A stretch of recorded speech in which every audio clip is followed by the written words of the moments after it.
I can't go without saying, so we just had the federal budget 2 nights ago. So you might touch on it a bit then around cost of living pressures, sentiment in the market. Obviously, there was a couple of things that came out in that, but can you maybe give us some examples or I guess comment on the tax cuts that they're talking about that are coming in the extra 1% a year for the next 2 years, energy subsidies and stuff like that? Is that going to help sentiment and cost of living, do you think?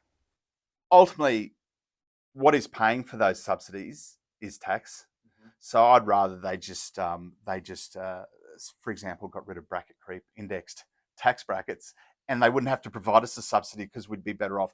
Probably the bigger issue for mine is longer term, is that the amount of spending at both the state and federal level, and this is pretty much all state governments and federal, is huge, and it's not sustainable.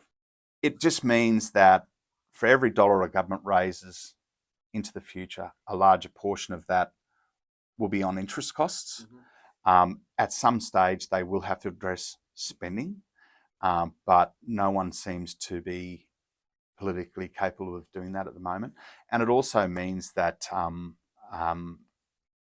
tax, Australia has a very inefficient tax regime.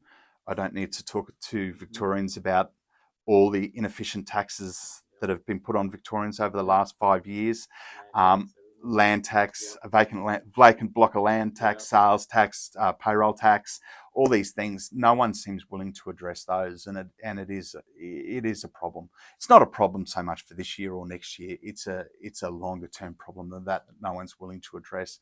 But certainly there was nothing, going back to the budget, there was nothing in the budget that was of remote interest to anyone really.